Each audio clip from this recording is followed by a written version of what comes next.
영화관 옆 책방입니다. 네, 영화관 옆 책방 5회 네. 시작하죠. 이렇게 오랜만에 뵙는 것 같죠, 이렇게? 그쵸. 우리 오랜만에 뵙는 거 맞아요. 그쵸. 네. 마지막으로 본 게 12월에 봤으니까 네. 올해 처음 뵙네요. 어디 가서 겨울님을 네. 지인이라고 말을 못 하겠어요. 너무 가끔 보나요? 겨울님하고 친하시죠? 네.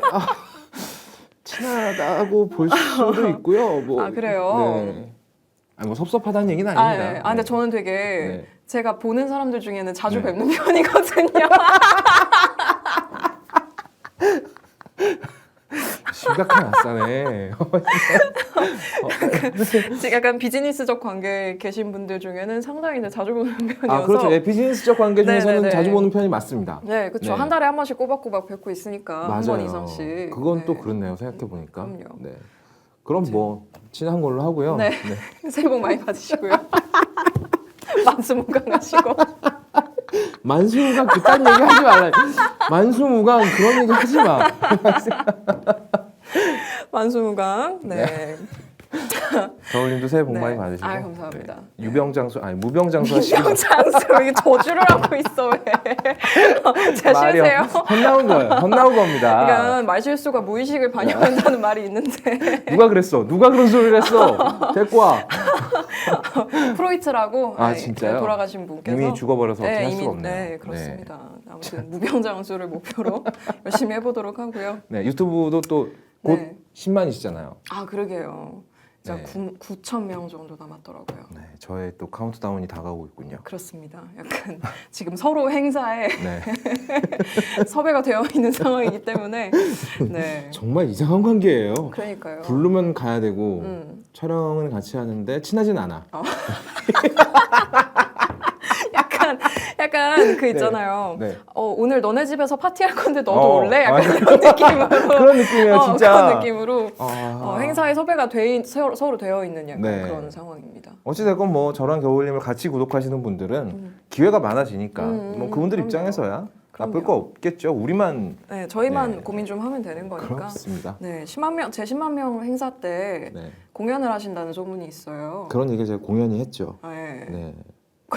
후회하시나요? 후회해봤자 뭐 하겠습니까? 네, 그렇죠. 이제 뭐, 네, 이미 엎드려진 물이고. 그럼요. 다만 이제 어떤 공연을 한다는 말은 안 했기 때문에 네. 대단히 추한 공연을 할 수 있는 것이고 되게 가짜는 공연을 할 수 있는 거니까요. 네, 네, 어쨌든 네. 공연이면 되는 것이다. 네, 네. 네. 어쨌든 뭔가 그런 법적 테두리 안에서 해주시기를 부탁드리고요. 네.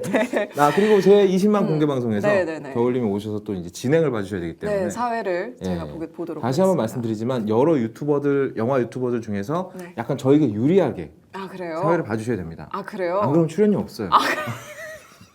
출연료가 저한테서 나간다는 사실 잊지 마시기 그래요? 바랍니다. 네. 출연료를 포기하는 방안도 제가 한번 생각해 보도록 하겠습니다. 야, 먹고 살만하구나. 그렇진 어? 않지만 제가 뭐 네. 네. 야, 이 자본주의 안 먹히는데요? 네. 네. 뭐 알겠습니다. 재미를 위해서는 불안한데요. 어떤 유튜버분들이 오실지 또 굉장히 기대가 되네요. 닥치는 대로 다 불러볼 생각이에요. 진짜 다 오는 거 아니에요? 걸리면 오고 아니면 말아. 10명 앉아서 막 하는 거 아니야? 근데 너무 약간 그것도 고민이야. 네. 내가 나이가 많잖아요. 애들이 괜히 또 예의 차린답시고 그럴 수 있어요. 다 올까봐. 근데 또 아무도 안 오는 거 아니야?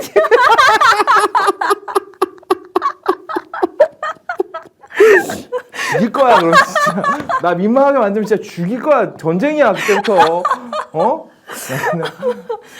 뭐 어떻게 될지는 모르는 일이죠. 나 나이 40 넘어 이제 무서운 거 없어요, 이제. 난 눈에 뵈는 것도 없고. 38이라면서요. 38인데요. 네. 한국 나이로 40세 넘어가면서 이제 네. 무서운 거 없습니다. 아, 그래요? 네. 늙은이가 삐지면 오래 가요. 아, 그래요? 네. 늙은이 삐진 거 못 봤죠? 그래요? 네. 보고 계신 영화 네. 유튜버 여러분 참고하시고요. 네. 오래 삐지신다고 갑니다. 합니다. 네. 삐질 거예요. 네. 완전 삐질 거야. 우리 책 얘기는 언제 해요, 근데? 이제 우리 이제 좀 얘기 좀 시작해 볼까요?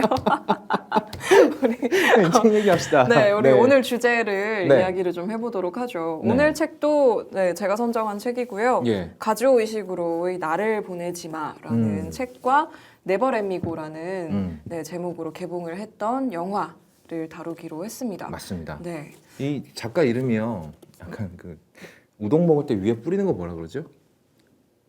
가스오부시? 그거 생각나지 않나요? 나 처음 생각해봤는데. 보자마자 우동 먹을 때 뿌리는 건데. 아 죄송합니다. 가스오부시. 이거, 인종 관련한 농담은 아니었습니다. 그냥 이름이 그래서. 아, 가지오여서 이름이. 아, 예. 약간 가스오부시라니. 이름은 나 가스오부시라고 해봤는데 이름은 가지오의식으로지만 영국 네. 작가입니다. 아 그렇습니다. 네, 영국 작가고요. 아, 저도 그래서 주인공들 이름이 저는 이 작가 전혀 몰랐거든요. 제가 좋아하는 종류의 소설이 아니에요. 이 작가가 쓰는 책들이. 그렇죠. 그래서 책을 폈는데 주인공 이름들이 죄다 영어예요. 그래서 캐시 막 이런. 이거 혹시 일본인이 영국인인 것처럼 흉내내서 쓴 책인가 했는데 아니더라고요. 그렇죠. 네, 철저하게 어떤 영국적인 정서. 하지만 그 안에 분명히 어떤 일본적인 정서도 분명히 캐치가 됩니다. 굉장히 좀 뭐랄까요? 무국적 느낌이었어요. 굉장히 예리하시다. 아, 그게 가지오부 씨가 더 예리하지 않았나요? 그건 예리하다기보다는 약간 그래요. 네. 아니 그 가조의식으로가 어디 네. 인터뷰에서 그런 이야기를 한 적이 있대요. 자기는 인터내셔널한 소설을 쓰고 싶다고. 그러니까 본인이 네. 그러니까 이분이 5살 때 아일랜드였나 어디였나? 정확히 안 나오네요. 네. 5살 때 영국으로 이주를 했어요. 그 집 전체가 아버지를 따라서 영국으로 이주를 했는데, 그러니까 집은 일본인 집안인데 네. 영국으로 이민을 간 거죠. 대학을 철학과를 다녔다고. 네, 학부는 철학과고 석사를 문예창작을 한 걸로 알고 있어요. 그래서 제가 기억하기로는 네. 이분이 2017년에 노벨문학상을 받았는데 네네. 노벨문학상 사상 처음으로 그 문예창작 영문학을 전공한 사람이 받는 게 처음이었다고. 네, 그때 그런 글을 봤던 기억이 납니다. 야, 우리 대학의 전공이 얼마나 쓸데없는 것인지를 저희가 보여주고 네. 있죠. 저희가 우리가 직접 보여주고 있는 산증인들을 보고 계십니다. 그렇죠. 네. 그래서 하지만 이 양반은 철학과 굉장히 인문학의 어떤 그런 대단히 어떤 로얄 오더군요. 그렇죠. 네. 그러니까 철학이랑 네. 문학을 전공을 한 네. 그런 약간 정말 말 그대로 인문학적 인간이라고 할 수 있을 것 같은데, 네. 그러니까 5살 때 영국으로 이주를 하고 나서 영국에서 계속 자라나면서 이분이 20대 때는 싱어송라이터도 꿈을 꾸셨다고 해요. 겨울님하고 굉장히 공통점이 많습니다. 약간 비슷한 느낌이 있는 것 같죠. 뭐 저보다 훨씬 잘나신 분이시긴 하지만 이분은 심지어 작년에 네. 영국에서 네. 서훈을 받으셨어요. 기사자기를. 네, 그러니까 기사까지는 아닌데 네. 그 훈장에 준하는 정도의 서훈을 받으셔가지고 오. 위키피디아에서 이분을 검색을 하잖아요. 영어로 가지오의식으로 영어로 쳐서 들어가면 앞에 Sir 붙어 있어요. Sir 가지오의식으로 이렇게 돼 있습니다. 이야. 겐지 좀 나지 않나요? 진짜. 야. 아니 근데 영국인 그러니까 비영국인한테 그걸 잘 안 주는 걸로. 그렇죠. 네. 근데 유명하지 않습니까? 이분이 시민권을 상당히 오래 걸려서 영국 시민권을 따고 그리고 이분이 이미 87년도인가에 맨부커상도 받았고 네, 맞아요. 2017년에 노벨문학상도 받았기 때문에 충분히 어떤 자격이 된다고 판단을 했던 것 같아요. 사실 뭐 영국 입장에서는 인정을 하는 게 지들한테 이익이니까 그쵸. 그랬겠죠. 그쵸. 네. 네. 그게 뭐 본인들한테도 네. 노벨문학상 받은 그럼. 작가인데 네. 그래서 이분은 그러니까 기본적으로 일본의 가정에서 자라났지만 영국 사람으로 길러진 사람이라고 할 수 있을 것 같고요. 그래서인지 몰라도 그 소설의 배경이 굉장히 영국 시골틱한 영국의 목가적인 분위기가 굉장히 맞아요. 나요. 맞아요. 그래서 좀 당황스러웠죠 소설을 읽으면서. 야, 이름이 일본인인데 가지고 뭐야 이거는 왜 계속 이렇게 됐는데 책을 다 읽고 나니까 알겠더라고요. 이 양반이 정말 그러니까 여기에 나오는 소설의 배경은 그냥 어느 나라에 갖다 붙여서 다 말이 됩니다. 네. 맞아요. 말 그대로 정말 인터내셔널한 소설이에요. 그 이분이 쓴 다른 책들이 굉장히 유명한 책들이 많은데 네. 제가 읽은 건 사실 이거랑 녹턴이라는 녹턴. 네, 5편의 단편을 묶은 그 책이 있어요. 그래서 그렇게 2권을 읽었고 사실 이분이 맨부커상을 받았던 건 남아있는 네, 나날이라는 맞아요. 책이고 그건 영화화도 됐던 작품이고요.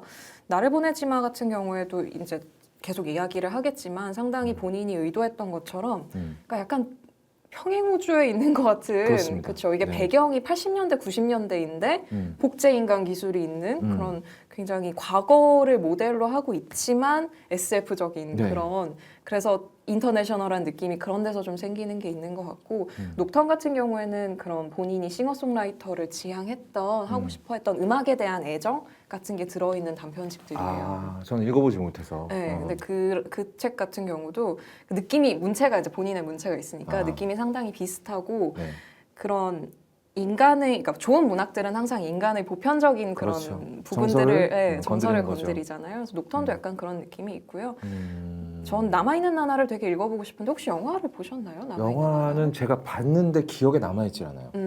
그렇게 네. 좋은 영화는 아닌가 보다. 아니었었던 것 같아요. 사실 나를 보내지마도 네, 영화는 그닥, 네. 별로 그렇게 좋은 영화는 아니기는 하죠. 네, 제 입장에서는 그냥 캐리 멀리건이 나와서 음. 거기에 가치를 두고 본 영화이기 때문에 그렇죠. 네. 캐리 멀리건과 키라 나이틀리로 기억되는 그렇습니다. 영화인 것 같고요. 음. 영화는 어떻게 보셨어요? 저는 사실 책을 읽기 전에 영화를 먼저 봤기 때문에 저도요. 네. 영화가 되게 잘못 만들어진 SF라고 생각을 했어요. 우리가 이제 SF라고 한다 함은 굉장히 치밀한 상상력이 포인트지 않습니까? 예. 그러니까 이게 이렇게 될 수도 있을 것 같은데 하면 작가가 이 부분을 다 차단해 버리는 게 그게 SF의 매력인데 이 소설은 그리고 이 소설을 원작으로 한 영화는 그 옆으로 새는 가능성을 전혀 차단하지 않아요. 네, 그냥 다 내버려 둡니다.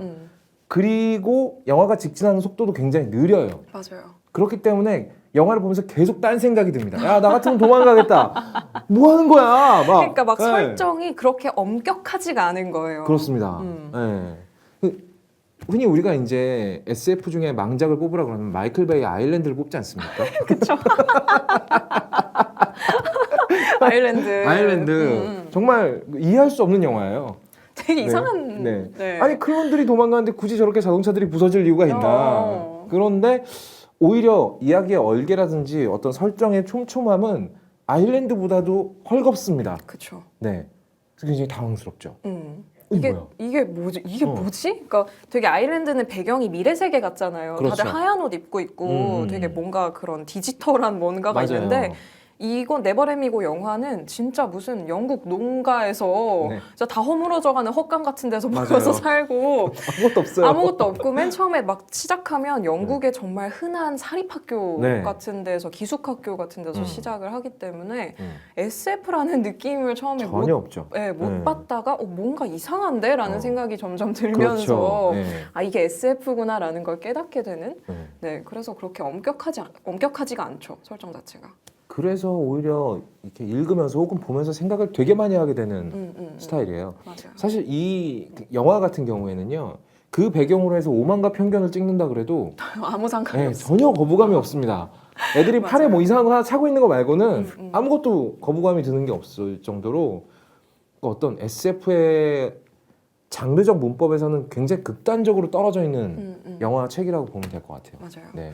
그게 사실 영화에서 그러니까 조금 아쉬워요. 좀 더 좋은 감독이 이걸 만들었으면 그렇죠. 네. 정말 기가 막힌 예술 영화가 하나 나왔을 텐데 좀 되게 아쉽고요. 네. 책에서는 지금 저희가 말씀드린 뭔가 이상한데? 네. 뭐가 이상한데? 그러니까 그게 점점 풀려가는 과정이 엄청 감정적으로 막 다가오도록 맞아요. 소설을 되게 잘 썼거든요. 이분이 괜히 노벨문학상을 타신 분이 아니라는 것을 읽어보면 알 수 있습니다. 읽어보면 알 수 있어요. 네. 정말 섬세하게 차곡차곡 그걸 쌓아 나가는 과정이 너무나 잘 그려져 있는데 영화에서는 충분히 표현이 되지 않은 것 같아서 그렇습니다. 되게 아쉬워요. 네. 너무 많이 건너뛰어 버렸죠. 네. 사실 이 소설에 이제 먼저 소설 얘기부터 하는 거죠. 지금 네네네. 우리? 제 책을 읽은 지가 얼마 안 돼서 지금 책을 읽은 지 완독한 지 한 2시간 정도 2시간 지났습니다. 정도. 네. 아까 카톡 받고 빵 터졌네. 죄송합니다. 네. 아닙니다. 네. 저도 어제 읽었어요. 네. 네. 그 주인공 캐시와 그리고 루시, 네. 루시 맞나요? 루스. 루스. 네. 네, 루스요. 루스 주인공이 3명 정도로 압축이 되는데요. 사실 남자 주인공 같은 경우에는 물론 남자 주인공도 굉장히 중요한 기능으로서 작동을 합니다만 그건 어디까지나 기능이죠. 이 소설을 지탱하고 있는 감정의 양대 축은 캐시와 루스예요. 그렇죠. 네. 캐시가 주인공 1인칭으로 진행이 되고 그렇죠. 루스와의 그 미묘한 관계가 네. 계속 극을 끌고 나가죠. 그렇죠. 이제 사실 이 주인공들의 연령대도 굉장히 그런 어떤 이성보다는 조금 더 친구와의 관계에 조금 더 집중하고 조금 더 집착하게 되는 나이 연령대이기 때문에 그게 훨씬 더 자연스럽죠. 맞아요. 네. 저는 읽으면서 너무 깜짝 놀란 게, 그러니까 왜 뭐 우리들 같은 영화도 그렇고, 네네. 그러니까 정말 좋은 영화, 그러니까 이런 학창 시절을 다루는 좋은 영화들을 보면 우리가 기억하지는 못하지만 엄청나게 미묘한 순간들 있잖아요. 맞아요, 맞아요. 싸운 것도 아닌데 네. 서로 뭔가 감정이 상할 만한 그런 미묘한 순간들이 있는데 네. 그게 감정이 상하는 이유는 다른 사람들이 모르는 우리만의 규칙이 있었기 때문인데 그 규칙을 누가 깨트렸고 네. 그래서 우리끼리 마음이 상했지만 다른 친구들은 모르는 맞아요. 그리고 서로 뭔가 또 은근슬쩍 화해했다가 뭐 서로 애증도 생겼다가 그런 어린 시절에 우리가 잘 기억하지 못하고 있는 아주 섬세한 부분들이 너무 잘 묘사가 돼 있어요. 막, 약간 예. 약간 소름이 끼치더라고. 예. 그렇죠. 제가 이렇게 소름 끼친다는 말 별로 안 좋아하는데요. 책을 보면서 야, 이 작가는 사진이 이렇게 나와서 그렇지 여잔가? 네. 이분 17살 여잔가? 약간 이런 느낌이 들 정도로 여고생의 느낌이 아닌가 이것은 그런 너무. 느낌이 들 정도로 사실 근데 이게 성인 남자가 이해하기에는 이게 너무 미묘합니다. 정말 미묘한 약간 티키타카가 있죠. 그렇죠. 근데 이 티키타카가 정말 매력적인 건 누구도 대놓고 말하지 않아요. 맞아요. 네, 누구도 대놓고 말하지 않지만 눈치, 수싸움. 야, 이거 거의 이세돌과 알파고의 수싸움 못지않은 네, 주인공 두 명이서 그러니까 그런 거죠. 어떤 미묘한 행동 하나가 둘 사이의 법칙을 깨트린 건 아닌데 흔든 거예요. 그럼 그걸로 그쵸. 이쪽 사람은 또 감정을 상해. 근데 난 눈치를 까 그걸. 그리고 또 그들만의 방식으로 이것도 원위치 해놓습니다. 네. 맞아요. 그리고 상대방이 화가 풀렸다는 걸 한마디도 말을 하진 않지만 알고 있는. 그렇죠. 그걸 다 묘사를 해낸다는 거죠. 야, 이 노벨상은 그냥 받는 게 아니다. 진짜로.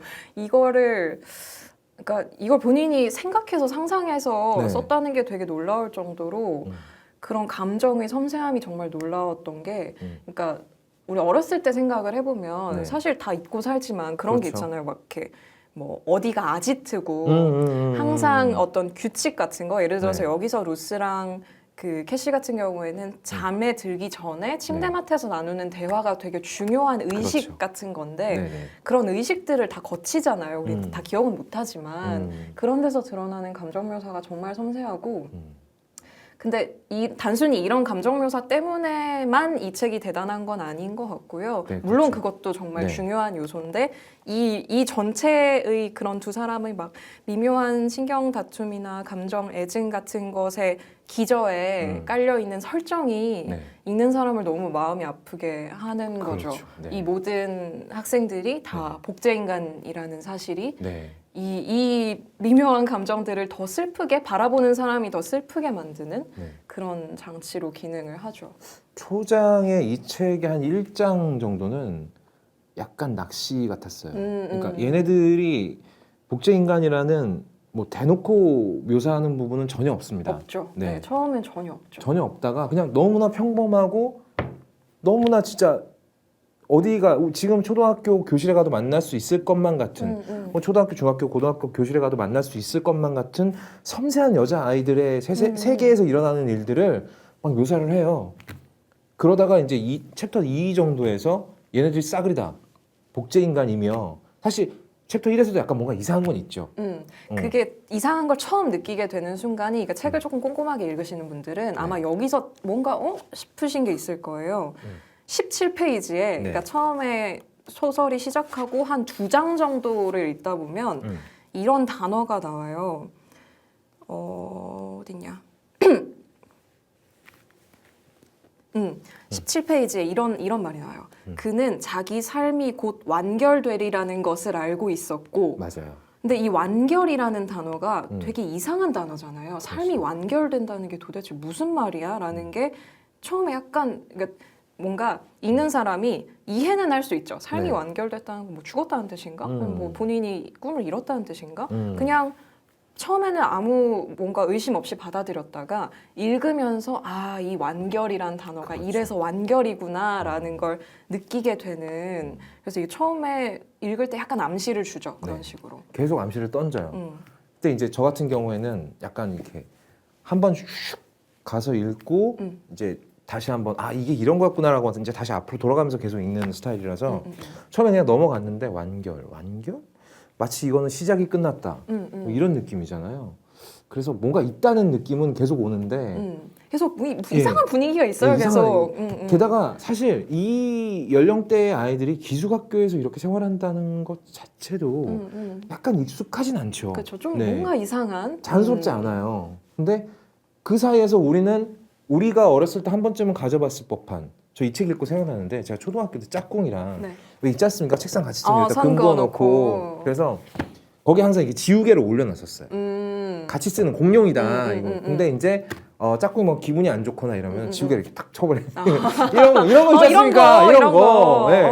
그게 기억이 났다니까. 35년 만에 기억이 나. 35년 너무 많이. 너무 많이 너무 많잖아. 한 30년? 나 30년 만에 기억이 나. 그런 게 기억이 날 정도로 되게 생생하게 묘사를 함으로써 그런 단어들로 인해서 생겼던 찝찝함을 자꾸 이렇게 한쪽으로 밀어놓게 만드는 거죠. 예. 근데 그게 정말 근사한 게 여기 등장하는 학생들의 처지랑 똑같은 거예요. 그렇죠. 선생님이 어떤 말을 쓰냐면 루시 선생님이라는 선생님이 나오는데 이 루시 선생님은 이 아이들한테 그러니까 사실을 알려줘야 된다, 진실을 맞아요. 알려줘야 된다라고 생각하는 사람이에요. 근데 이 루시 선생님이 어떤 식으로 이야기를 하냐면 너희는 들었지만 듣지 않았어 라는 말을 해요. 너희는 너희가 어떻게 될지를 어렸을 때부터 계속 들었지만 그게 정확히 뭘 의미하는지 너희는 모르고 있다. 그렇죠. 근데 독자가 그런 상황에 있는 거죠. 맞아요. 들었지만 듣지 못한 이상한 상황에서 계속 책을 읽어 나가게 되는 거예요. 네. 그래서 더 그런 학생들의 심정에 감정이입을 할 수 있는,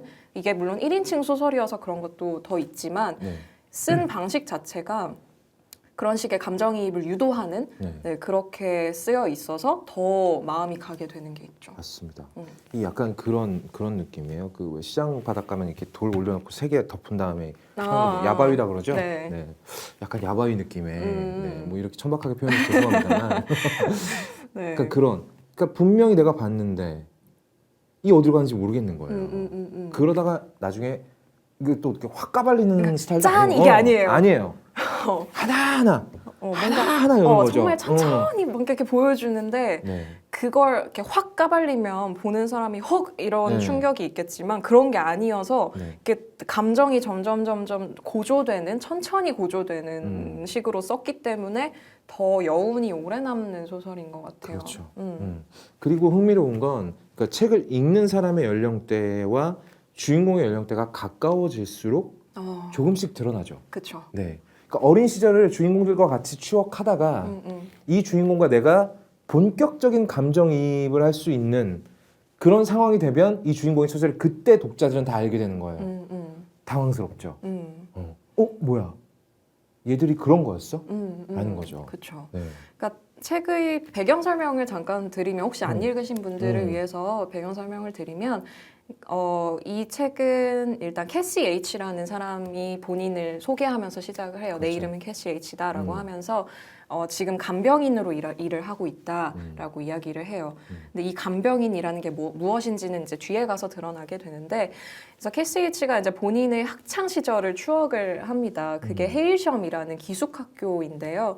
헤일섬이라는 학교에서는 이제 뒤에 드러나기는 하지만 그런 복제 인간들을 모아놓고 교육하는 네. 그런 일종의 기숙학교였던 것이고, 거기서 자라나는 아이들끼리 서로 어떤 일이 있었는지, 그리고 캐시가 아까 말씀드린 루스랑 톰이랑 어떤 일이 있었는지를 쭉 이제 추억을 하고 헤일섬을 떠나서 졸업하고 나서는 코티지라고 불리는 정말 말 그대로 헛간같이 생긴 그냥 뭐라 그러죠? 오두막같이 생긴 데서 네. 이렇게 지내요. 그래서 거기서 있었던 일이나 이제 거기서 계속 같이 갑니다. 캐시랑 루스랑 톰이랑 같이 코티지로 같이 가서 네. 거기서 또 이제 서로의 그런 애증의 관계 같은 게 계속 이어지다가 거기에 코티지에 먼저 와 있던, 책에서는 선임이라고 표현을 하는데 이 선임들이 그 운전을 해서 어디 갔다 오는 길에 그 루스의 근원자라고 여기선 쓰죠. 네. 루스의 오리지널. 오리지널. 를 본 것 같다라는 이야기를 해요. 그래서 이 세 명이 같이 그 여행을 갔다 오죠. 그 그렇죠. 본 것 같다라는 곳으로 여행을 갔다 오는 이야기도 있고, 그러면서 점점 드러나는 것이 이 학생들은 장기 기증을 위해서 네. 복제가 된 그런 사람들이고, 그래서 어린 시절에 그렇게 기숙학교에서. 기숙학교에서 갇혀 있는 상태에서 아무데도 못 나가고 담배도 못 피게 하죠. 그 그렇죠. 건강이 중요하기 때문에 그렇게 길러졌다라는 것을 알게 되고 그래서 이 장기 기증을 무조건 해야 되는 운명에 처해 있다는 걸 알게 된 이 주인공들이 이렇게 막판에 가서는 그 기증을 밀어보려고 어떤 발버둥을 치죠. 시도를 하게 되죠. 그게 참 마음이 아픈데 네. 이게 기증을 미룬다고 한다는 게 그러니까 이게 막 한 10년, 20년 미루는 것도 아니거든요. 그렇죠. 3, 4년 정도. 3년 길어야 4년. 길어야 4년 정도. 인 건데 이제 진정으로 사랑하는 사람 이 둘이 정말 사랑하는 사이라는 게 증명이 되면 얘네들을 위해서 3, 4년 정도의 시간을 준다는 거예요. 그런 루머가 네. 있었던 거죠. 그래서 이 세 명이 계속 끌어오던 애증의 관계가 마지막에 자연스럽게 정리가 되면서 이제 주인공 캐시와 토미가 남자와 여자죠. 캐시와 토미가 함께 찾아갑니다.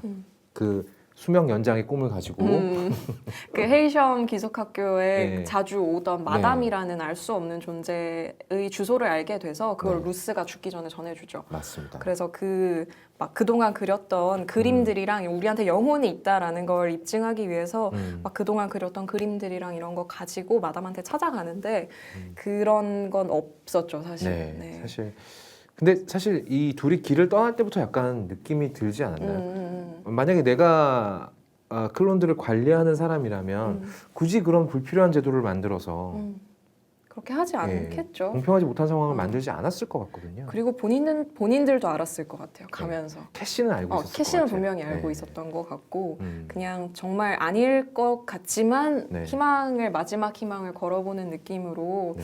가는데 그런 건 사실 없다라는 걸 알게 되고 이제 그때 당시에 이미 토미는 한 3번 정도의 장기 기증을 한 상태이기 네. 때문에 네. 이제 마지막 기증을 하면서 마무리가 되죠. 이제 캐시 같은 경우도 간병인 생활을 끝내고 간병인 생활을 하다가 네. 이제 장기 기증을 하라는 통보를 받고 이제 기증을 하게 될 거다라는 식으로 이제 마무리가 되죠, 소설이. 사실 그러니까 이런 거죠. 그러니까 이 소설의 설정 자체가 굉장히 생경하기 때문에 이 쉽사리 잘 이해가 안 가요.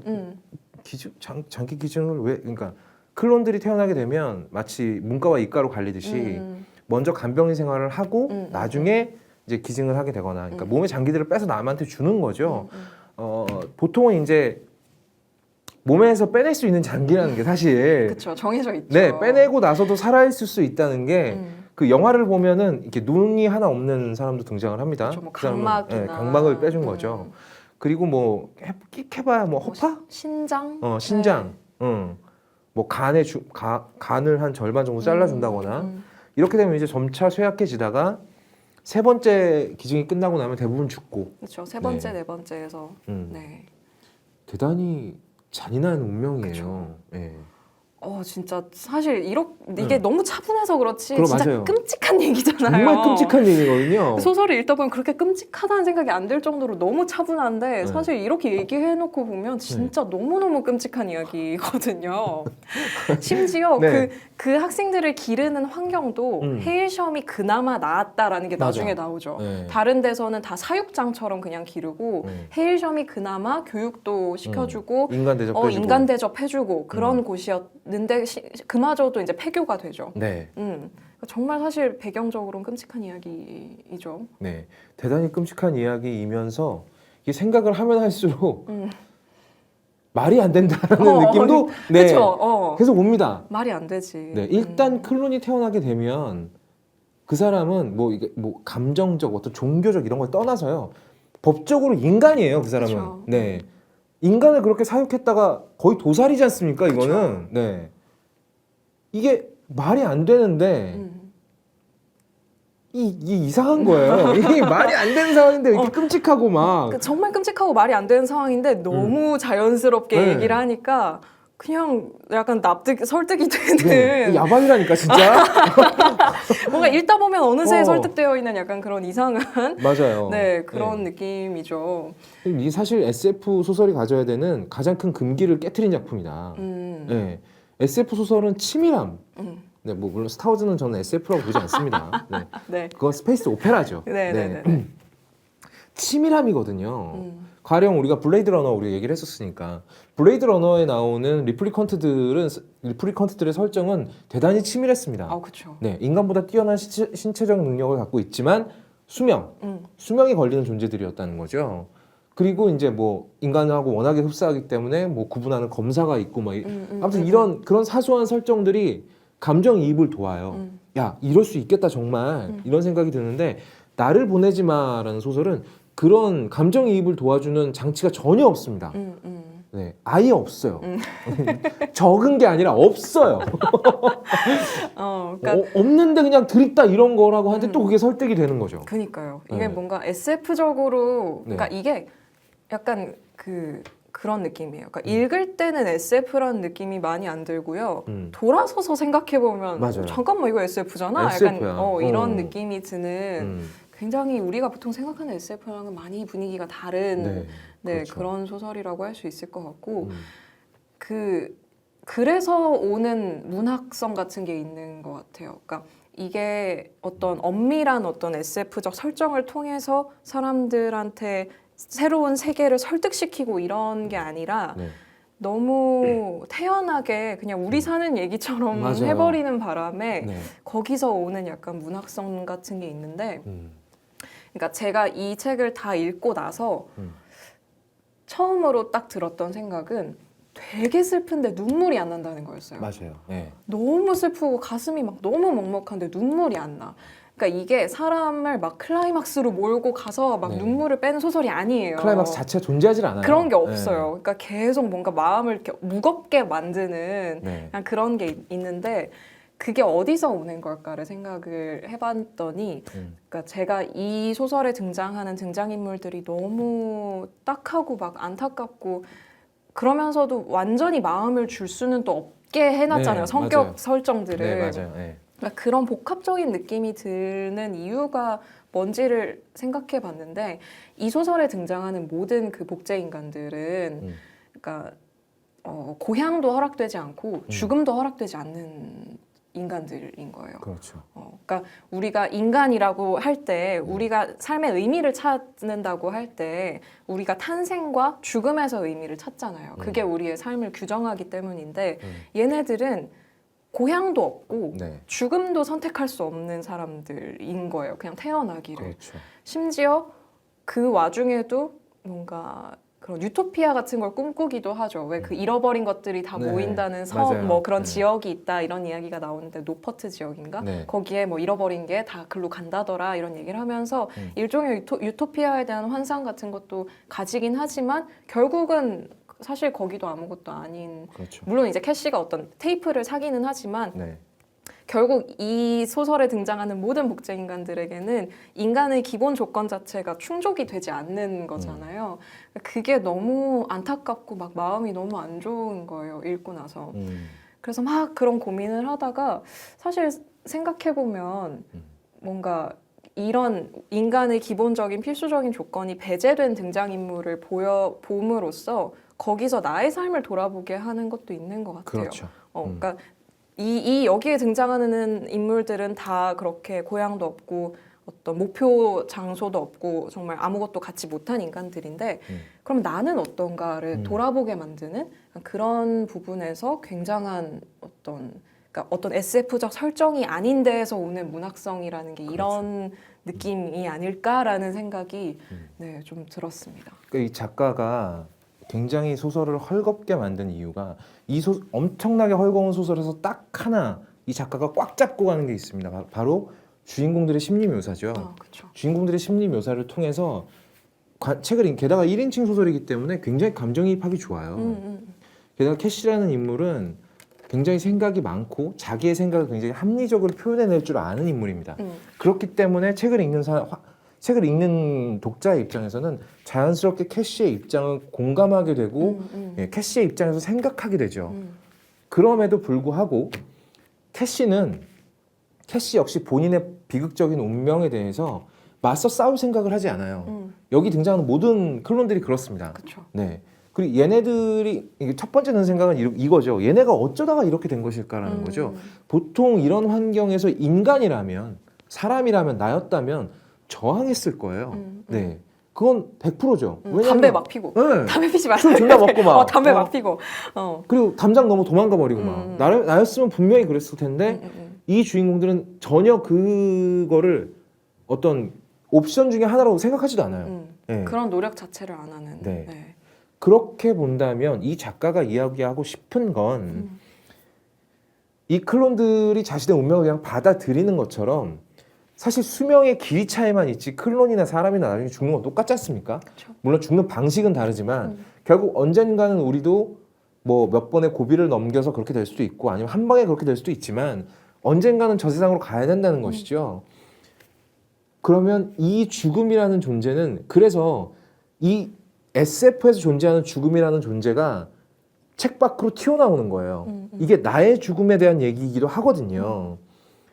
게다가 캐시는 정말 내가 어렸을 때 만났던 내 짝꿍 같은 애입니다. 그러다 보니 이 이야기에서 주인공들이 죽음을 피하지 않는 이유 그리고 이 운명을 거부하지 않는 이유는 이 죽음이라는 게 굉장히 절대적인 거거든요. 근데 그 절대적인 건 얘네나 우리나 똑같다는 거죠. 그렇죠. 네. 그러니까 운명을 받아들이는 인간의 어떤 태도 네. 같은 것을 생각하게 하는 네. 네, 그런 면이 있는 거죠. 그래서 이 설거운 설정들을 뚫고 관객들은 돌아보게 되는 겁니다. 이 캐시와 나의 다른 점은 무엇인가? 근데 사실 이 캐시가요, 이 주인공이 고향은 없지만 자기 뭔가 의미를 부여하는 물건들 그리고 그 자리, 그곳이 있던 자리, 자기가 유년기를 보낸 곳이 있던 그 자리 이런 곳에 다 의미를 부여해요. 그쵸. 여기가 나의 고향이다라고. 그럼 그거 역시 인간하고 다를 게 없다는 거죠. 네. 근데 그게 또 마음이 아프지 않나요? 그러니까. 그게 그러니까 이 복제 인간들이 학교에서 그런 것도 하잖아요. 토큰 가지고 토큰 나눠준 토큰으로 그 한 번씩 외부 세상에서 들어온 네. 물건들을 토큰을 가지고 사는 그런 일종의 행사가 이렇게 정기적으로 있는데 정말 별거 아닌 그냥 네. 낡은 카세트 테이프나 네. 뭔가 정말 이렇게 뭔가 거의 버린 물건 같은 느낌 같은 그런 물건들이 오는데 거기에 하나하나 다 의미를 부여하고 조금이라도 더 소중한 물건을 찾으려고 하고 막 그런 의미를 부여하는 것 자체가 인간의 본능이잖아요. 그렇죠. 사실 아무것도 아닌 것에 대해서. 아무것도 아닌 것에 상징을 부여하는 그게 인간만이 하는 행동인데 이 복제인간 학생들도 그런 걸 다 하고 뭐 자기의 삶에 의미를 부여하려고 하고 캐시도 말씀하신 것처럼 어떤 헤일섬이라는 자신의 네. 고향 같은 곳에 의미를 부여하려고 하고 그런 노력들이 오히려 더 마음이 아프더라고요. 그렇죠. 복제인간들의 삶이라는 점에서. 그러니까 이게 언제 끝날지 자기 마음대로 결정할 수 있는 게 아무것도 없는 삶을 살아가다가 어느 순간 남에게 내 생명을 나누어 주고 폐기되는 그걸 이제 완결이라고 완결. 부르는 거잖아요. 그러니까 그런 존재라는 것이 조금 오버할 수도 있겠습니다만, 그러니까 약간 그 비정규직 직장인들 인생 같지 않습니까? 다 떼주고. 네. 그 우리가 괜히 그런 말 하는 게 아니잖아요. 아침에 간 쓸게 다 빼놓고 출근한다는 얘기 하지 않습니까? 근데 결국 우리 현대 사회를 살아가는 현대인들은 자기의 건강, 자기의 자존감, 자기의 젊음 이런 거 다 빼서 바쳐요. 그 대가로 삶을 영위하죠. 그리고 내가 더 이상 쓸모가 없어지면 끝나는 거죠. 그렇죠. 네. 그러니까 이 복제 인간의 삶이라는 것이 아이러니하게도 인간이 만들어낸 존재의 삶이 인간의 삶하고도 굉장히 가깝게 붙는 거예요. 네. 그런 면에서 다시 한번 나의 인생을 돌아보게 만드는 네, 그런 그렇죠. 소설인 거죠. 그냥 재미로만 읽으면 뭐야 이게 막 별로 스릴도 없고 별로 막 사건도 그냥, 없고 사건도 없고 주인공은 화도 안 내고 서로 막 계속 눈치 이렇게 보면서 네. 하지만 생각을 하면서 읽다 보면 되게 생각이 많아지는 그렇죠. 그런 소설인 것 같아요. 갑자기 말씀하셔서 갑자기 생각나는데 저는 장기기증을 등록을 했었거든요. 한 10년 전에 네네. 뇌사시 장기기증을 장기기증이랑 각막기증 둘 다 했나? 장기기증만 했나? 아무튼 장기기증 저는 등록을 해놨거든요. 네. 갑자기 그 생각이 막 나면서 아,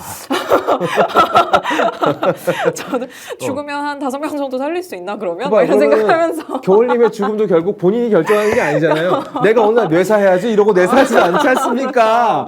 네. 뭐 죽는 방식이 어떻게 될진 모르지만 네. 네, 갑자기 그 생각이 나네요. 아, 장기기증 나도 신청해놔야 되겠다. 진짜 네, 저는 제게 쓸모가 옛날에 있을지 모르겠어요. 이게 술, 그러니까 담배 저도 피우러. 약간 네. 그게 약간 이거 쓸 수 있는 장기일까? 약간 그런 생각이 들긴 하지만 하다못해 뭐 과략근이라도 쓰겠죠. 네. 막 제일 안 쓸 것 같은 하필 네, 약간 우리 또 진지한 얘기 예. 계속 하고 있었으니까 네. 잠깐 가벼운 얘기를 좀 하자면 복제인간이 기술이 실현이 되면 네. 복제인간을 만들고 싶으세요? 저요? 네, 본인의 복제를. 저의 복제요? 처음부터 뇌사 상태로 만들 수 있지 않으면 저는 못할 것 같아요. 제가 은근히 또 마음이 여립니다. 표정 뭐야? 웃고 있었는데요, 저는. 네. 제가 마음이 여리고 겨울님 굉장히 독한 사람이거든요. 네, 그래서 맞아요. 네. 저는 못할 것 같아요. 그러니까 제가 앞에서도 말씀을 드렸다시피 일단 인조인간이래. 클론이라는 존재가 태어나게 되면요, 그 사람은 법적 사회적으로 인간이에요. 그렇죠. 다른 존재로 발생할 수가 없어요. 왜냐하면 우리의 법률이 아직 그쪽에 없습니다. 네. 그렇기 때문에 그 사람은 그냥 살아있는 인간인 거예요. 그쵸. 걔를 죽이면 살인입니다. 그쵸. 네. 그래서 저는 감옥도 가기 싫고요. 저를 살리자고 누군가를 죽이는 꼴은 못 볼 것 같아요. 진짜 미운 새끼 아니면 뭐 이명박을 죽이면 널 살려주겠다 그럼 죽이지 그러면. 존나 잔인하게 죽일 수 있어. 근데 거기다가 그 존재는 나랑 똑같이 생겼잖아요. 그렇죠. 나 거의 쌍둥이 아닙니까? 그렇죠. 네. 일란성 쌍둥이죠. 네, 근데 유전자가 같으니까. 그렇죠. 그런 존재를 차라리 인간은 그런 존재가 아니거든요. 우리가 자손을 낳아서 대를 이어서 이제 가는 걸 생각해 본다면 나와 비슷한 존재가 있다면 이제 더 문이라는 영화를 보면 네네. 이런 게 나옵니다만 그렇죠. 나와 비슷한 존재, 나보다 더 영한 존재, 나보다 세상에 나온 지 얼마 안 된 존재에게 나의 뜻을 물려주는 게 이 사람이 하는 짓이지 그 존재를 죽여서 내가 내 수명을 늘리는 짓은 이게 전혀 인간적인 짓이 아니거든요. 죽이지 않아도 된다면 그래도 필요 없어요. 필요 없어요. 그럼 이제 적대감을 느끼게 되겠죠. 나랑 똑같은 인간이 있으니까. 저 새끼 뭐지? 유튜브 수입 반으로 나눠야 되는 건가? 그런. 그렇구나. 네. 저는 겨울님은 어떨 것 저는 같아요? 한 3명 있었으면 좋겠어요. 일 시키려고? 한 명은 책 쓰고 한 명은 영상 만들고. 이거 봐! 이 양반이 독한 양반이라니까? 근데 막상 만들면 네. 서로 쉬겠다고 그럴 것 그러겠지. 같아. 머리칼 쥐어뜯고 싸우겠지만. 그래서 못 만들겠어요. 그 중에 한 명이 기자회견한다. 김겨울의 모든 걸 밝히겠습니다. 이러면서. 근데 그런 건 있어요. 네. 저는 이제 뭐 결혼을 하거나 아이를 낳을 생각이 없기 때문에 네. 그런 저와 닮은 어떤 인간 혹은 저의 일부를 가지고 있는 인간이 태어날 가능성이 없어요. 그냥 저의 유전자를 남길 가능성이 없어요. 저는 생각이 없기 때문에. 근데 가끔 그런 생각은 하거든요. 그러니까 왜 누구나 약간 일정 나이가 지나면 네. 약간 그런 거 있잖아요. 만약에 자식이 있으면 이렇게 가르쳤으면 좋겠다라는 생각 누구나 하잖아요. 만약에 그렇죠. 딸이 있으면 이렇게 컸으면 좋겠다라는 생각? 그런 거를 가끔 할 때가 있는데 전혀 나을 생각은 없지만 그러니까 어떤 일종의 뭐라 그래야 되지? 나보다 어린 사람들이 큰 후대에는 조금 더 나은 세상이 됐으면 좋겠다라는 그런 느낌으로 네, 그런 게 있어요. 저는 그런 느낌이 있는데 약간 유전자를 통해서 그런 걸 할 수 있으면 되게 혹할 것 같긴 해요.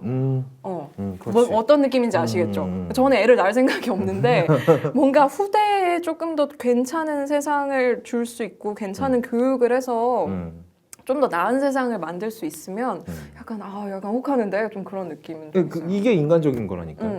내 흔적을 남겨서 그 존재들은 좀 더 나은 세상에서 살아가길 바라는 것. 그런 게 인간적인 거죠. 그렇죠. 예. 하지만 현실은 만들어 놓으면 서로 쉬겠다고 그렇죠. 네, 싸우지 않을까. 책 쓰라고 했잖아. 그래서 너가 3번째를 쓰고 너가 4번째를 쓰라고. 나중에 남자친구 생기면 공유하자 그러고 막 이럴 거 아니에요. 얼마나 피곤해요. 그러면. 그건 좀 싫다. 이게 그런 거죠. 보통 그러니까 우리가 생각하는 SF에서 등장하는 모든 종류의 인조인간들은 인간들에게 그렇게 좋은 취급을 받지 못해요. 그렇죠. 네. 그 이유가 뭐냐 하면 인간하고 똑같기 때문이죠. 약간 그 섬뜩함을 느끼기 때문에 그렇죠. 그런 게 있죠. 네, 나의 아이덴티티를 고스란히 복사한 다른 존재가 있다는 사실에 대해서 인간은 그렇게 인간의 정신이 그렇게 탄력적으로 반응할 수 없거든요. 네. 아니 저는 좀 만나보고 싶은데 좀 친하게 지내고 싶어요. 부려먹으려고 그러는 거잖아.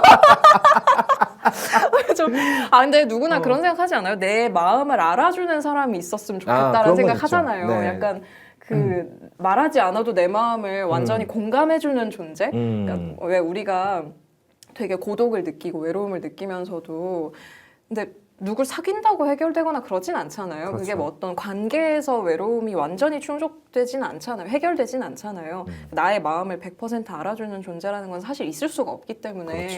근데 약간 그런 거 있죠. 뭔가 내 마음을 알아줄 수 있지 않을까? 뭐 그런 게 있어서 좀 궁금하기는 해요. 하지만 뭐 제가 죽기 전에 그런 기술이 나오지 않을 것 같기 때문에 사실 그 소설 속의 캐시와 루스는 그런 거 같았어요. 서로에게 서로를 투영시키는 거였죠. 그렇죠. 소설을 읽다 보면 이 두 여자의 취향이 대단히 비슷하다는 걸 알 수 있습니다. 한 남자를 같이 좋아하고 물론 이제 루스 같은 경우에는 그 소유욕에서 출발한 거긴 합니다만 네. 어쨌든 서로를 투영시키는 존재였기 때문에 애증의 관계였던 완전히 증오로 돌아서지 않을 수 있었던 거예요. 그렇죠. 네. 그 루스가 계속 허세를 부리잖아요. 허세가 좀 심하죠. 허세가 좀 심하죠. 네. 근데 그것도 참 귀엽기도 하고 그러니까 좀 꼴 보기 싫으면서도 네. 안타깝기도 하고 좀 그런 느낌이 있었는데 영화에서도 마찬가지로 그렇게 그려내기는 했지만 사실 네. 책이 조금 더 허세가 심하긴 하거든요. 책이 좀 더 와닿는 허세예요. 와닿는 주변에 허세. 그런 애가 하나씩 있거든. 막 체스 두고 있는 거 옆에 지나가면서 맞아. 저렇게 두다니 이러면서 이렇게 지나가는 근데 막상 체스를 두자니까 어떻게 되는지 모르고 어떻게 되는지 모르는 체스 규칙을 모르는 그러니까 좀 귀엽기도 귀엽잖아요. 한 좀 네. 귀여운 허세를 부리는 네. 그런 스타일의 인간인데 사실 그 토미를 계속 캐시에게서 빼앗아 간 것도 그런 허세에서 출발한 거죠. 나는 할 수 있어. 나는 네가 좋아하는 남자를 마음대로 할 수 있어.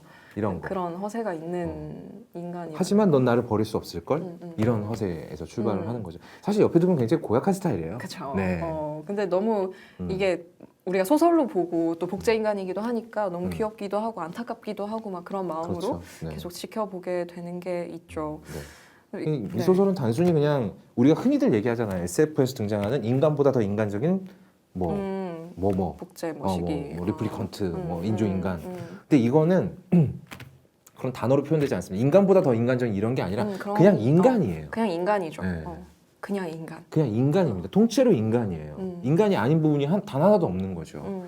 그런데 그 인간이 아닌 게 없는 존재들을 데려다가 마치 가축처럼 그렇죠. 사육을 하면서 취급을 하는. 근데 또 그걸 본인들이 아무렇지도 않게 받아들이는. 네. 이 말도 안 되는 상황을 소설을 읽다 보면 또 접수하게 되는. 이 소설 자체가 카프카야. 이건 맞아요. 뭐야. 노벨문학상 받을 때도 그런 네. 식의 감정에 대한 묘사 같은 것이 되게 높은 평가를 받았던 것 같고요. 그래서 좀 인상 깊은 대사라고 해야 되나? 인상 깊은 구절들을 몇 개 이야기를 하고 싶은데 우리가 계속 이야기를 했던 그러니까 복제인간이 아닌 인간들이 복제인간을 볼 때의 그 이상한 느낌 같은 게 있잖아요. 심지어 이 학교의 교장은 어떻겠어요? 맞아. 저는 그 생각을 하면 막 정말 선생도 굉장히 섬뜩했을 거예요. 선생님들도 얼마나 그 아이들을 보면서 애정도 있었을 거고 그러면서도 섬뜩한 느낌도 있었을 거고 근데 그런 걸 되게 잘 보여주는 그런 교장의 훈시 내용 중에 이런 말이 있어요. 이제 무슨 이게 에밀리 선생님이라는 교장 선생님이 훈시를 막 하는데 되게 뭐 이렇게 애들을 혼내기도 하고 뭐 칭찬을 해주기도 하는데 하루는 혼을 내다가 이런 말을 해요. 이따금 그녀는 강한 어조로 하던 이야기를 끊고는 이게 뭡니까? 이게 도대체 뭐란 말입니까? 이렇게 우리를 좌절시키다니 이게 도대체 뭐란 말입니까? 하는 말과 함께 침묵 속으로 빠져들곤 했다. 그런 다음 두 눈을 감은 채 거기 서서 그 대답을 생각해내려 애쓰는 듯 미간을 찌푸렸다.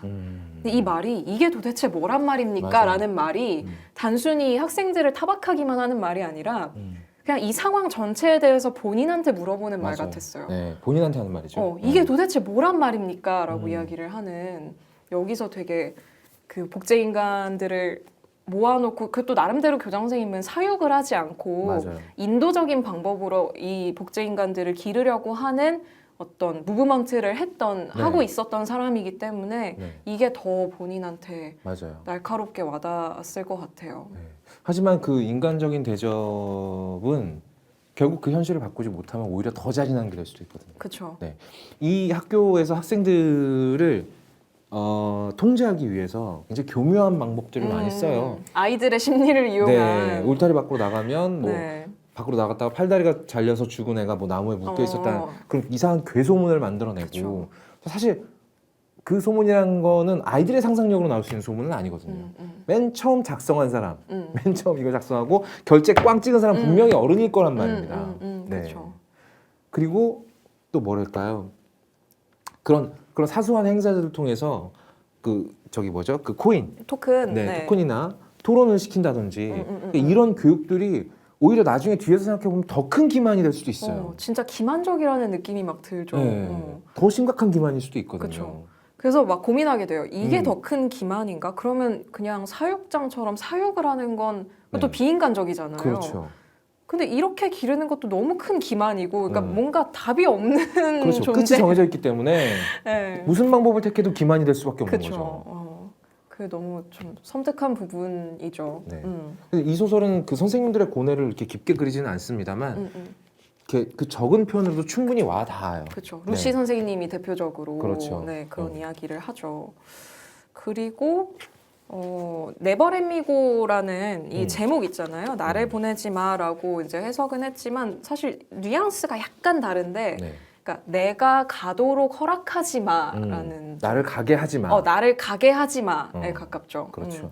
약간 그런 뉘앙스의 제목인데, 이 제목이 언제 나오냐면 그 캐시가 그 아까 말씀드린 토큰으로 그 물건 사는 거기서 낡은 카세트 테이프를 발견을 해요. 그래서 그거를 사서 되게 소중하게 그런 기숙사 방에서 막 혼자 듣기도 하고 틀어놓고 막 이렇게 인형을 안고 춤을 추기도 하고, 근데 그 테이프가 어느 날 없어져요. 갑자기 그냥 없어지고, 나중에 이제 그 토미가 네. 우리 그거 사러 가자 해가지고 나중에 그 코티지에서 지내던 시절에 여행을 갔을 때 네. 이제 다시 찾아서 사게 되는 이미 다 그런, 성장을 했을 때였죠. 네, 그런 노래의 제목인데 이게 네버렛미고를 틀어놓고 캐시가 이렇게 인형을 안고 네. 이렇게 눈을 감고 춤을 추는 그런 장면이 있어요, 소설에. 근데 그 춤을 추는 광경을 마담이 보게 돼요. 그래서 마담이 이렇게 막 눈물을 흘리면서 보고 있었다라는 서술이 나오거든요. 그래서 한참 뒤에 이 캐시랑 토미가 마담을 찾아갔을 때 그 얘기를 해요. 이 네버렛미고를 틀어놓고 제가 춤을 추고 있었을 때 눈물을 흘리셨죠? 라고 하면서 자기가 생각한 네버렛미고의 그 의미와 그렇죠. 마담이 받아들인 네버렛미고의 의미가 완전히 다르다는 걸 네. 알게 돼요. 그 부분이 뒤쪽에 아예 뒤쪽에 나오는데, 그러니까 캐시가 생각한 네버렛미고라는 노래의 느낌은 이런 거였던 거예요. 그러니까 저는 그게 아이를 가질 수 없다는 선고를 받은 어떤 여자 이야기라고 상상했어요. 그런데 그 여자에게 아이가 생겼고, 그래서 너무나도 기쁜 나머지 그 여자는 혹시 뭔가가 자신들을 떼어놓을까 봐 두려워서 아기를 가슴에 꼭 껴안고는 베이비 베이비 네버 렛미고 하고 노래를 했던 거예요. 그러니까 이게 실제 가사 내용은 아니지만 이게 캐시가 받아들인 그렇죠. 내용이죠. 보통 이제 노래할 때 우리가 후렴구만 따로 알아듣지 않습니까? 제일 그쵸. 먼저 와서 박히는 게. 네. 그래서 캐시는 이렇게 받아들인 거고, 그 마담은 완전히 다르게 받아들였어요. 그렇죠. 마담은 뭐라고 얘기하냐면, 그날 춤을 추는 너에게서 내가 본 건 좀 다른 거였다. 나는 빠르게 다가오는 신세계를 보았지. 과거의 질병에 대한 더 과학적이고 효율적인, 그래, 더 많은 치료법을 말이야. 맞아, 거칠고 잔인한 세상이지. 나는 어린 소녀가 두 눈을 꼭 감은 채 과거의 세계, 더 이상 지속될 수 없다는 걸 자기도 잘 알고 있는 과거의 세계를 가슴에 안고 있는 걸 보았어. 라고 이야기를 해요. 그러니까 마담이 받아들인 것은 과거의 세계를 떠나보내기 싫어하는 어떤 소녀의 모습이었던 거고, 캐시는 말하자면 아기는 미래의 그렇죠. 존재죠. 그러니까 자신의 대를 잇는 존재를 미래의 존재를 품에 안고 춤을 추는 그러니까 완전히 반대되는 의미로 받아들인 장면이었던 거죠. 그렇습니다. 그러니까 네버렛미고라는 이 제목의 의미가 그게 과거가 될 수도 있고 미래가 될 수도 있고 그러니까 나를 떠나보내게 하지마라는 게 과거의 어떤 기억이나 과거의 향수, 과거의 추억 같은 것일 수도 있고 혹은 어떤 미래의 다가오는 세계 내지는 새로운 어떤 가치관, 새로운 기술 같은 것이 될 수도 있고 그런 두 가지 의미를 다 가지고 있는 그런 제목이라고 할 수 있는 것이죠. 캐시가 정말 생각할수록 굉장히 아이러니한 존재라는 게 캐시는 자기에게 다가오는 죽음의 운명을 외면하기 위해서 계속 과거로 향해서 갑니다. 그리고 캐시의 과거의 기억 속에는 자기가 미래를 꿈꿨던 네버렛미고가 가장 강하게 자리 그쵸. 잡고 있죠. 어떤 존재인지 모르겠어요. 너무 슬프지 않아요? 저는 어떡해 막 이러면서 막 읽었는데 막 이러면서 작가가 정말 잔인한 사람이었다면 캐시의 죽음까지 묘사를 했겠지만 그쵸. 네, 그렇게까지는 하지 않았다는 게 하지만 우리는 상상력이 있기 때문에 충분히 생각해낼 수 있죠. 그렇죠. 네. 캐시의 최후나 토미의 최후 같은 것들을 네. 눈앞에 그려볼 수 있기 때문에 네. 네, 되게 슬프죠. 읽으면서. 그리고 이 책에 사실은 이 책 읽으실 분들은 이미 이걸 보신 분들은 다 네. 스포가 됐겠구나. 만약에 주변에 내가 이걸 읽어야겠다라는 생각이 드는 분이 계시다고 하면 책의 뒷면은 보지 말라고 하세요. 아, 맞아요. 네, 네, 네. 여기 보지 말고 네. 그냥 읽으셔야 돼요. 출판사 앞에서부터. 무슨 생각이죠, 도대체? 너무 이렇게 뒤에 많은 정보가 써 있어서 네. 근데 여기서 되게 중요한 대사가 뒤에 나오거든요. 나한테 영혼이 없다고 생각하는 사람이라도 있나요? 맞아. 라는 아주 중요한 말이 써 있는데 이게 357페이지에 나오는 말인데 아마 마담을 찾아갔을 네, 때 마담을 찾아갔을 토미가 하는 때 얘기죠? 네, 마담을 찾아갔을 때 아까 저희가 말씀드린 장기 기증을 유예할 수 있는 그런 것에 대해서 저희가 듣고 왔다 이런 이야기를 했을 때 마담이 잔인한 이야기를 하죠. 뭐 사실 그런 건 없다 이런 얘기를 하면서 너희가 이야기하는 건 그러니까 너네가 그렇게 열심히 그 그림을 그렸던 걸 우리가 수거를 해갔던 이유가 너희에게 영혼이 있음을 증명하기 위해서라는 말이구나라는 이야기를 하는데 그래서 토미가 되게 의아해 뭔가 살짝 격양돼서 그쵸 약간 격앙돼서 그리고 의아해하면서 얘기를 하죠. 어째서 그런 걸 증명하셔야 했던 거죠? 라고 물어보죠. 네. 우리한테 영혼이 없다고 생각하는 사람이라도 있었나요? 네. 라는 그러니까 너무 정말 어떻게 보면 순진하고 순진한 거죠. 네. 사실 바깥 세상에서는 아예 반대였겠죠. 네. 영혼이 있다고 생각하는 사람이 사실상 없는 네, 맞아요. 그런 상황이었을 것이기 때문에 너무너무 안타까운 대사고 되게 기억에 남는 말이죠. 그래서 아마 뒷표지에다 넣으신 것 같은데 네. 마음이 되게 아픈. 너무 자체 스포다. 뒤에다 적어놓는 건 다 써 있어 여기.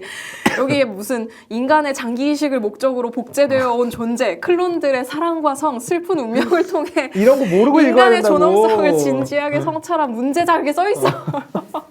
이건 전혀 모르고 읽어야 돼. 그렇죠. 이걸 진짜로 제대로 읽으려면 영화도 안 보고 네. 이것도 안 읽고 네. 그냥 읽어야 이게 확 이렇게 다가오는 그렇죠. 게 있는. 친구가 만약에 책인데. 책을 사면 책을 뺏은 다음에 맨 뒷장을 찢어버리세요.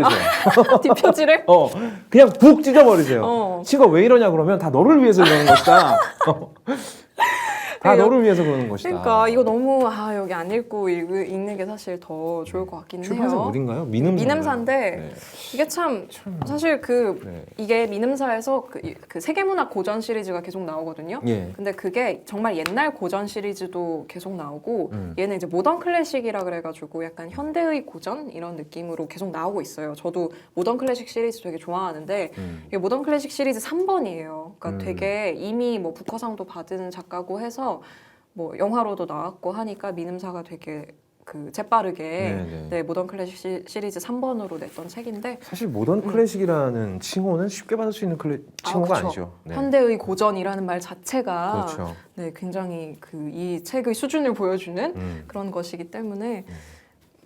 쉽게 얻을 수 있는 칭호는 아니고 노벨상과 마찬가지로 그런 거죠. 노벨상도 사실 네. 그런 문학사적으로 중요한 작품을 쓴 작가에게 작품들을 쓴 작가에게 수여를 하잖아요. 네. 그러니까 굉장히 훌륭한 작품임에는 의심의 여지가 없는 것 같습니다. 근데 제가 이제 가끔은 아니지만 이 책을 다 읽고 나서 다른 사람들의 의견이 궁금해서 한번 그 구글에서 쳐가지고 이 책을 읽은 사람들의 서평 같은 거? 서평 같은 걸 좀 모아서 봤어요. 근데 그 중에 한 분이 굉장히 분노하셔서 말도 안 되는 얘기다. 어떤 면에서요? SF 작가로서 직무유기다 이거. 좀 다른 걸 기대하셨구나. 그렇죠. 게다가 이게 그분은 그걸 이해를 못 그게 이해가 안 가는 거예요. 여기 나오는 클론들이 자기의 의지가 없다는 것. 삶에 대한 의지가 왜 이렇게 없냐. 이게 말이 되느냐. 인간이라면 당연히 삶의 의지가 있어야지. 라고 되게 격양되셔가지고 분노하셔가지고 얘기하는 걸 들었는데요. 우리 이런 생각을 한번 해보죠. 그 미국 노예상들이 유럽이죠. 유럽의 노예상들이 아프리카에서 노예들을 잔뜩 잡아갔어요. 근데 그 노예들을 배에다 어떻게 실었냐 그러면 짐짝처럼 실었습니다. 이렇게 실었죠. 네, 이렇게. 그렇죠. 겹쳐가지고 이렇게 겹쳐가지고 네. 그러니까 머리가 이쪽 한 명, 이쪽 네. 한 명, 이쪽 한 명 이런 식으로 정말 짐짝처럼 차곡차곡 네. 차곡차곡 실었죠. 배를 타고 대양을 건너가는 동안 그 앉은 자리에서 꼼짝도 못하고 누워서 가는 거죠. 전 너무 그런 걸 보면서 왜 얘네들은 반란을 일으키지 않는가. 하다못해 싸우다 죽더라도 젓가락보단 낫지 않나 라는 생각을 했었거든요. 그런데 결국 그런 것 같았어요. 그러니까 애시당초 여기 나오는 클론들도 마찬가지고요.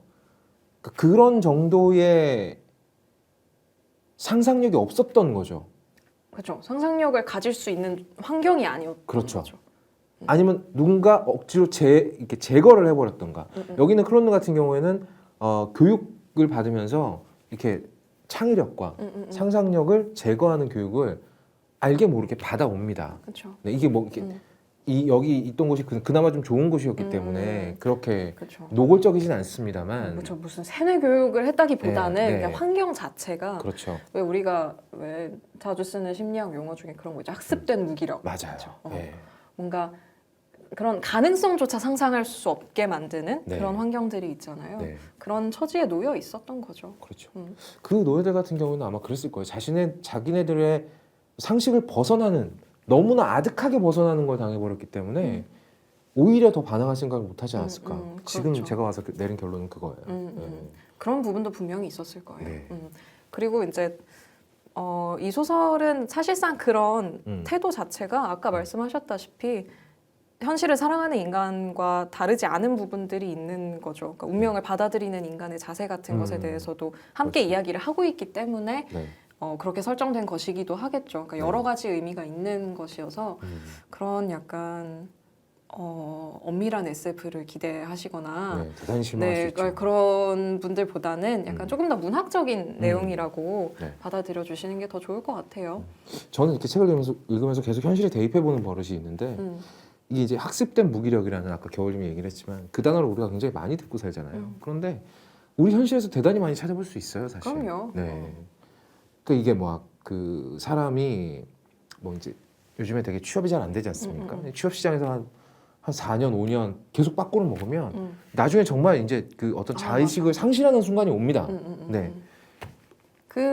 그리고 그런 말 되게 많이 하잖아요. 누가 새로운 뭔가를 한다. 뭐 걔가 뭐 새로운 도전을 한다더라.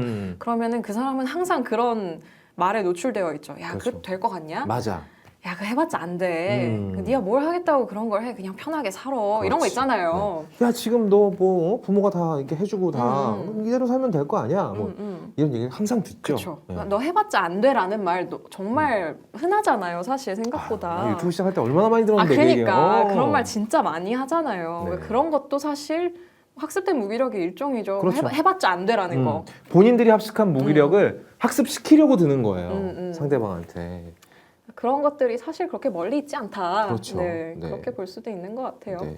우리 책에 대한 이야기 이 정도로 하면 될 것 같고 네, 예상보다 길어졌습니다. 생각보다 책 길어요. 저희 할 만한 네. 얘기 다 한 것 같고 네. 영화 얘기를 잠시 영화 얘기가 영화 얘기 많이 할 게 없어서 할 게 없습니다. 네. 영화 얘기는 뭐 배우 얘기 조금 하고 뭐 딱히 네. 얘기할 게 없는 것 같아요. 한마디로 끝날 것 같아요. 영화는 책의 열화판이에요. 아 맞아요. 네. 다운그레이드. 굉장히 많이 다운그레이드 됐습니다.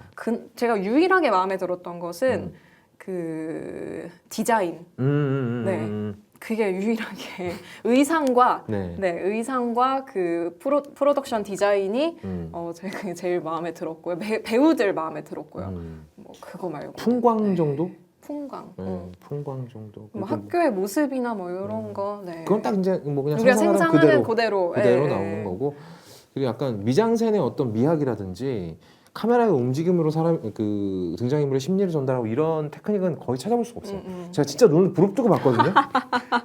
원작이 좋으니까 네. 분명히 시도를 했을 것이다. 그러니까 눈을 부릅뜨고 봤는데 없더라고요. 없어 그런 거 없어. 그냥 MBC 드라마 스페셜 정도의 촬영 기법. 네. 그냥 정말 최소한의 네. 어떤 그냥 극이 진행되는 네. 그 정도인 것 같고 카메라 워크가 정말 솔직해요. 진짜 솔직해. 정말 보여줘야 될 걸 보여주는. 그렇죠. 말하면은 얘를 비쳤다가 말이 끝나면 듣는 사람 비치고. 네. 어깨 걸고 이 사람 찍었다가 네. 반대 사람 이렇게 네. 그냥 정말 우리가 생각하는 네. 가장 표준적인 연출인 것 같고요. 네. 이분이 원래 감독이 이름이 생각이 안 나네요. 뭐 이름을 기억할 정도의 네. 그건 없을 것 같습니다. 네. 원래 뭐 뮤직비디오 주로 찍던 네. 분이신 것 같고 네. 사실상 이 영화는 배우들이 다 끌고 그렇죠. 가고 있는. 네. 저는 셀리 호킨스 보고 깜짝 놀랐어요. 여기 셀리 호킨스가 나왔었나? 이러면서 셀리우키스는 되게 예상치 모든- 못한 데서 튀어나와요. 모든 영화에 다 나오는 것 같은 약간 그런 느낌? 왜 셀리 호킨스가 여기서 왜 나오지? 영국의 이경영인가요? 막 여기저기서 막. 진짜 네. 그 루시 선생님으로 그러니까 네. 학생들한테 올바른 걸 알려주려고 하는 그 선생님으로 잠시 셀리 호킨스가 등장을 하고요. 주연 배우는 이제 그 캐리 멀리건이랑 캐리 멀리건, 키라 키라 나이틀리. 나이틀리 그리고 남자가 이름 뭐죠? 그 저기 이름 되게 웃긴 애 있는데 그 스파이더맨 어메이징 스파이더맨의 주인공인데요. 이름 뭐지? 우리 기억해냅시다. 앤드류 가필드. 앤드류 가필드. 찾았어. 네. 앤드류 가필드. 앤드류 가필드가 세 명이 등장을 하는데 그쵸. 정말 이미지 캐스팅의 극한이다. 정말 끝장을 봤다. 정말. 정말 네. 그 소설에서 그냥 이렇게 뚝 떼다가 이렇게 넣은 것 같은. 네. 저는 맞아요. 이번에 아쿠아맨 이상의 정말 기가 막힌 캐스팅이다. 네. 정말로 심지어 아역도 네. 아역들이 똑같이 생겼어요. 클론인 줄 알았어, 진짜. 진짜. 진짜 클론인 줄 알았어. 캐리 멀리건이랑 똑같이 생겼어. 전 캐리 멀리건 어린 시절을 데려다 놓은 줄 진짜. 알았어요. 눈매가 어떻게 그렇게 똑같이 생겼어? 그러니까 얼굴이 똑같이 생겼어요, 진짜. 너무 캐스팅이 정말 기가 막힌 캐스팅이 아니었나. 네. 그리고 저는 그 왜 저기 있잖아요. 코티지에서 만났던 선임 중에 남자 네. 머리 좀 긴 배우 아. 있잖아요. 그분 누군지 알아보셨어요? 못 알아봤는데. 스타워즈의 네. 그 대령 그 찌질한 대령 있잖아요. 계속 그렇구나. 혼나는 갈굼당하는 대령 있잖아요. 개혁. 그 대령이고 About Time 네. 주인공. 맞아요. 네. 어바웃 타임에서도 봤거든 네, 내가. About Time 주인공이고 저는 이제 개인적으로 블랙미러에서도 봤던 세상에 어바웃 타임 주인공이었구나. 네, 그 배우예요. 그리고 되게 그러니까 배우진이 되게 탄탄해요. 약간 그 서양 배우들, 그러니까 뭐 저기 영국? 영국이나 미국 배우들은요, 약간 작품이 좋으면 이렇게 유명 배우들이 막 이렇게 막 출연료 많이 생각 안 하고 그냥 달려들어서 찍는 것 같아요. 예전에 그 퀸틴 타란티노 첫 번째 영화가 펄프 픽션, 두 번째 상업 영화가 펄프 픽션이었는데 거기 출연진이 무지무지합니다. 어마어마해요 진짜. 브루스 윌리스 나오고 막 세뮤얼 잭슨 나오고 아무튼 막 어마어마한데 그런 것처럼 여기도 약간 배우들이 그냥 달려들어서 연기를 해보고 싶었던 게 아닐까라는 생각이 들었어요. 그러니까 책 자체가 좀 그러니까 연기 해보고 싶어 할 맞아요. 만한 그런 이야기인 것 같기는 해요. 맞아요. 네. 그 특유의 그 분위기 같은 게 배우들한테도 좀 매력적이었을 것 같고요. 기본적으로 어떤 절망을 깔고 가는 캐릭터이기 때문에 맞아요. 연기의 난이도도 그렇게 높지 않다. 네. 캐리 멀리건이 정말 착붙이에요, 착붙. 정말 막 캐시 완전 캐시예요 정말. 진짜. 연기도 너무 잘하고.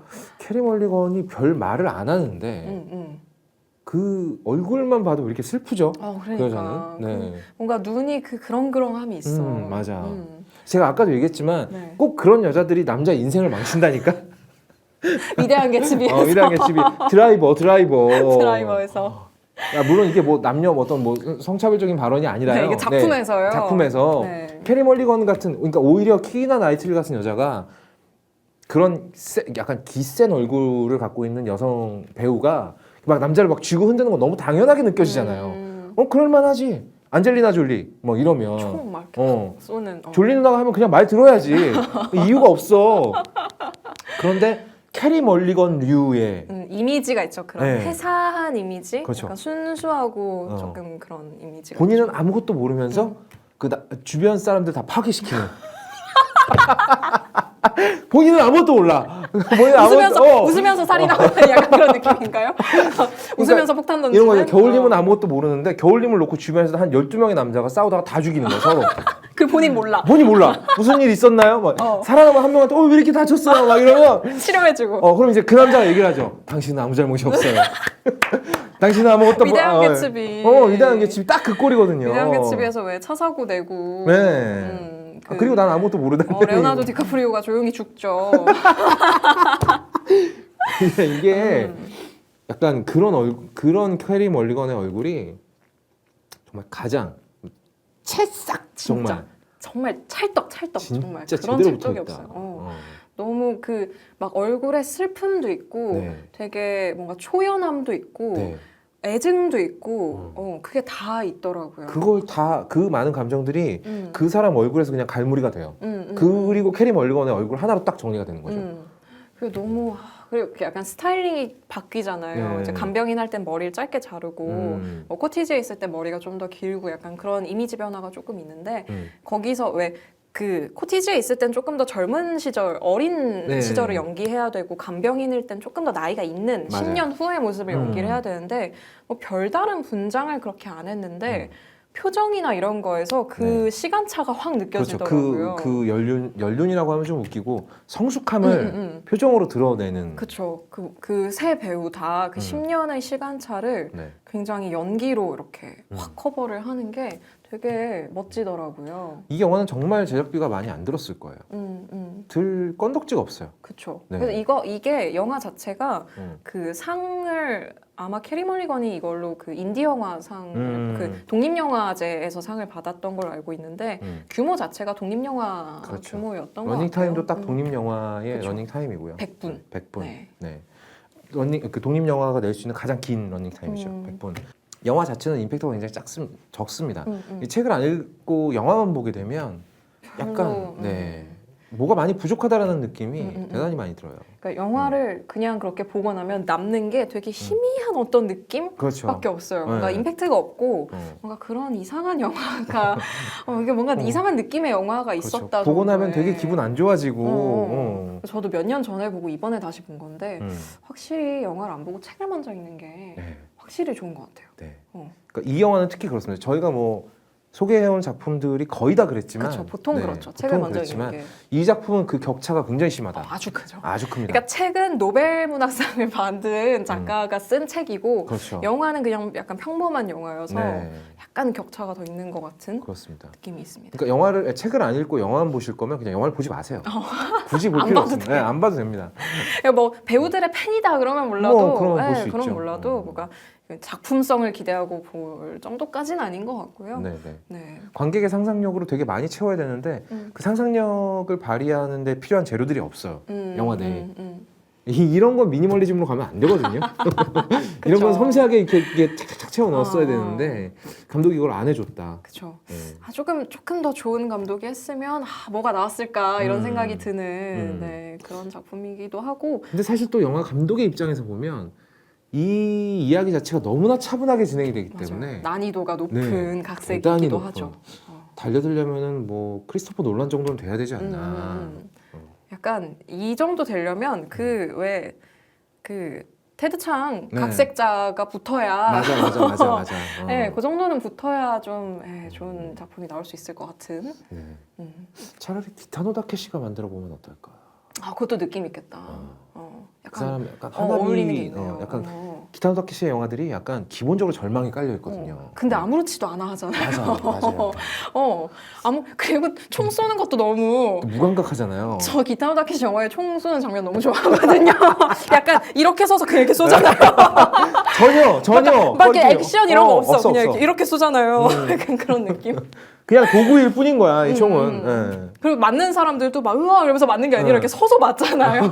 맞고 나서 반응을 해. 맞고 나서. 맞아. 약간 그런 느낌? 네. 어울릴 것 같기도 하다. 예, 약간 기타노 다케시 영화들이 한 템포 늦어요. 우리가 생각하는 영화의 호흡보다 한 템포 정도 늦습니다. 근데 이야기 서사 자체는 좀 타이트하거든요. 그러니까 그런 방식으로 찍었어야 하는 영화가 아닌가 싶어요. 맞아요. 영화 얘기는 그렇게까지는 할 얘기가 많이 없습니다. 없다. 네. 그냥 배우, 그냥 캐리 멀리건이 참 예쁘다. 그리고 제가 이제 드라이브라는 영화를 보고 캐리 멀리건의 팬이 됐거든요. 저는 닥터우요. 두 에피소드에 나옵니다. 네. 거긴 드라이브에서도 캐리 멀리건이 그렇죠. 네, 그러니까 본인은 아무것도 모르지만 주변 사람들 인생을 망치는. 제가 굉장히 좋아하는 캐릭터입니다. 제가 그런 캐릭터를 대단히 좋아합니다. 아, 그렇군요. 달콤한 인생의 신미나 같은 거. 근데 달콤한 인생의 신미나는 약간 그래도 본인의 의지가 좀 있었죠. 그렇죠. 네. 근데 여기는 드라이브는 그런 게 없잖아요. 아무것도 몰라요. 존 스노우야. 아무것도 몰라.